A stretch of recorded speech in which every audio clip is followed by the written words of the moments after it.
It's February 2023 in London. London, being the capital city of England and boasting nearly 10 million people, well, I'm not a big fan of big cities. If you choose to be a food delivery guy in such a large city, then you're gambling. You're gambling, and sooner or later, you're going to roll snake eyes. And this kind of robbery crew, well, they're going to hook up with you in a way you're not going to like. Hey guys, retired Lieutenant Todd Heaton here with Humilitas First. Happy Valentine's Day to my beautiful wife of 36 years. The first time I saw her father pictured here, at 17, he was gigantic. He was 6'4" with plenty of weight to back it up. I was thinking, I better be really good. For Valentine's Day, she bought me this book by historian, constitutional scholar, professor, and author Joyce Lee Malcolm. Though I haven't had an opportunity to read it yet, this book lays out the history of England's gun control through the Middle Ages, where owning defensive weapons was a duty. Over time, that became a right, up to the modern day. As Malcolm notes in her book, the present extraordinarily stringent gun controls have not stopped the increase in violence, or even the increase in armed violence, by opting to deprive law-abiding citizens of the right to keep guns or to carry any article for defense. English government policy may actually be contributing to the lawlessness and violence afflicting its people. I can't wait to read the rest of it. Now this poor guy in London, he can't conceal carry a pistol. He can't carry a knife. To the mayor of London calling for, get this, knife control after his city's murder rate is poised to pass New York's. For analysis, we're joined by New York Times bestselling author of the Will Wilder series, Fox News contributor Raymond Arroyo. Sadiq Khan, the mayor of London's knife control. Now, this is the same man, just to remind everybody. Okay. A few years ago, he rescinded the policy of searching and stopping people who might have knives, might Stop have weapons, and frisk? because he said it's racist and might be Islamophobic. Wait, did they only stop Islamic or Well, they stopped a lot of Islamic folks because these are members of gangs, and it's mostly gang activity Yeah. in London that we're seeing. This is a comical nightmare. now. This is It's what a everybody used to nightmare. joke about. But this is is gun hairspray. control. What's next? Hairspray? That could be deadly. Hairspray control. Well, I was thinking piano wire. We have to have a piano control. No, that's it. Anything. You can kill with anything. The corners of a desk, I don't know where this ends. He can't carry anything to defend himself. That is madness. Too many politicians today, they're afraid of some form of political correctness, a fear of addressing the criminals who are out doing the evil works in their jurisdictions. Another aspect of this is it's a false compassion for the criminal, for the robber. They know that the law-abiding people, they expect them to do something. So what do? Well, they legislate against the law-abiding rather than do the hard work, the uncomfortable work of dealing with the gangs. In London, this guy's best legal chance to avoid serious bodily injury is to keep his helmet on, because that's going to protect his head from the head stomps that crews like this sometimes like to do. Our victim here, he makes his food drop, but before he can move on, what appears to be a young pack of wolves of the human variety, well, they see him as an opportunity. Look at their hunting formation. Friends just walk alongside one another. Wolves, they tend to move in formations. These young men are taking care of business. The larger of the two, he runs up to block the victim's escape and turns his hips and shoulders about 90 degrees in towards facing his victim. The hips and the shoulders, they tell us a kind of story. As he's running, it would seem, oh, he's just passing by. But the instant that he turns those hips and shoulders to face you, if you're sitting on that moped, well, then there's no question you're the target. Our victim immediately realizes he has a problem.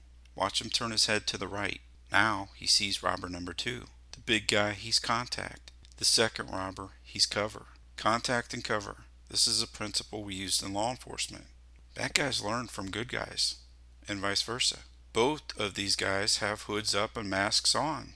That is 100% about concealing one's identity. If I'm so unfortunate as to A, have to live and work in such a country, as quoted from the book, where I'm not supposed to legally carry anything for self-defense, and B, I don't see this spinning up until this point, I'm just going to chalk it up as to I got caught slipping, and I'm giving up the moped, my phone, and wallet.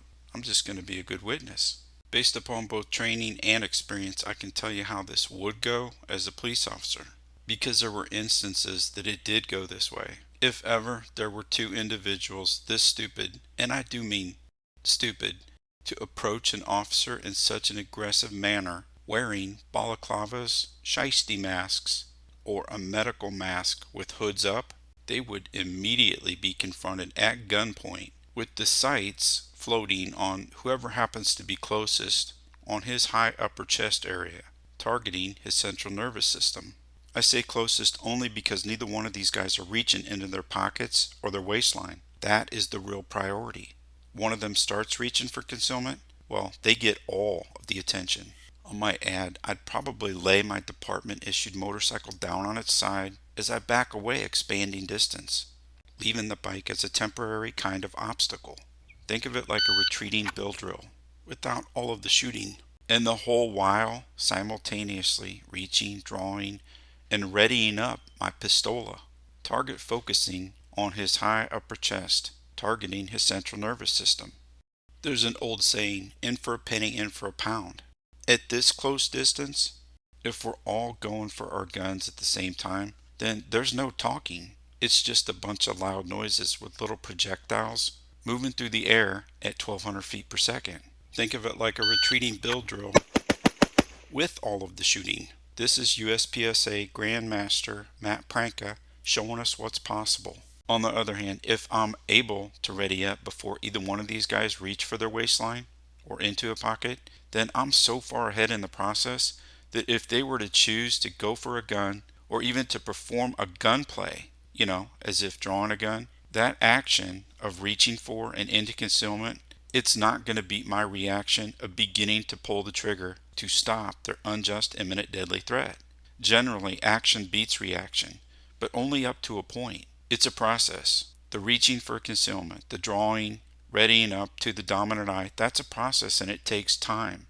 If I'm up first, before my adversary even begins to reach, the probability is they're just too far behind in the process.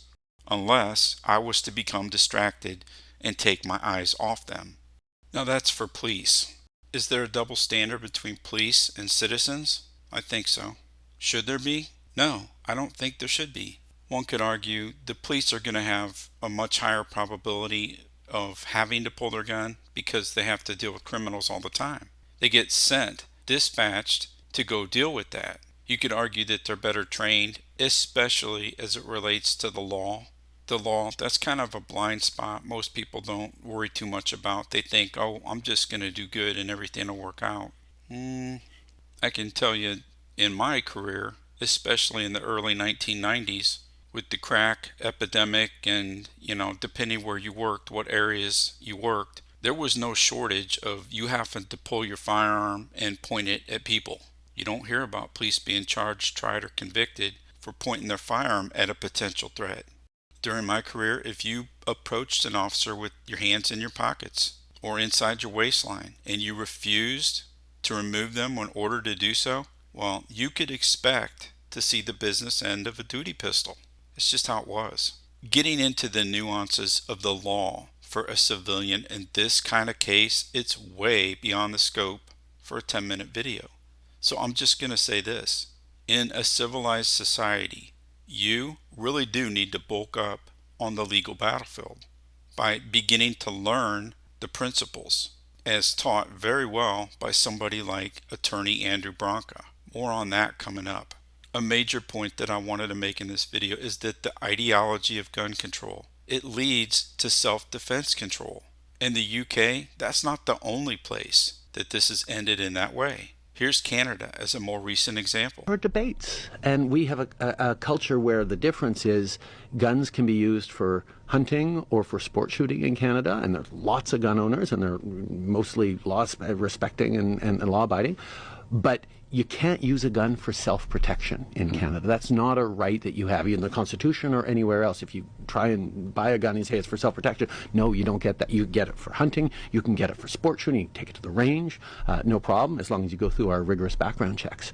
But there's a difference around the culture. And one of the things that we're seeing with the debate in the States is you get more and more of the American-style, right to carry, self-defense arguments filtering up through the usual more right-wing communications channels.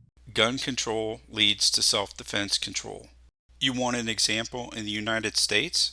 In August of 2024, the Minnesota State Supreme Court ruled its citizens or visitors, where feasible, must first attempt to retreat before even brandishing a weapon.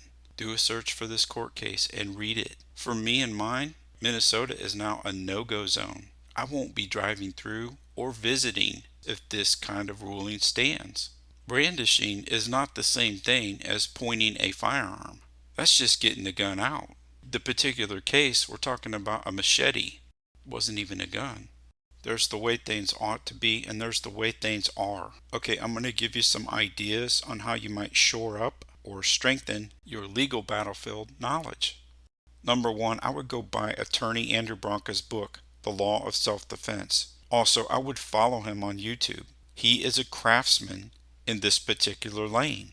Number two, I would consider purchasing concealed carry insurance. I currently use CCW Safe, but if I were to go back into law enforcement, say as a chief, which I've considered, I would consider switching, or if it's an option, just adding attorneys on retainer. Why? Well, I called them and I asked them, would they be willing to cover an active law enforcement member who is involved in a shooting on duty, specifically if and when their department, or say if you're a chief, the city council, was to abandon you and throw you under the bus if you get unjustly charged because of politics. Their answer was yes, because their program, it's not insurance. So if you're in law enforcement, active duty, give them a call. Verify what I was told. Lastly, you need to know what your elected state's attorney, what their worldview is, where you happen to live, work, and move about. What party do they affiliate with? These things matter. It's better to know this ahead of time than find out when it's too late. Why? Well, it's simple. Then you do all of your business, pleasure, your shopping in the county with the more reasonable state's attorney. We all need to vote for people who have the courage to properly deal with the gang problem, rather than electing those who continually legislate against law-abiding people of goodwill. If you live in an area where it's probable that you're going to face unjust criminal charges for using legitimate self-defense, then the solution is you need to get really good at avoiding the bad guys. You have to be smart and you have to be disciplined, or just move to a better county. Gun control leads to self-defense control.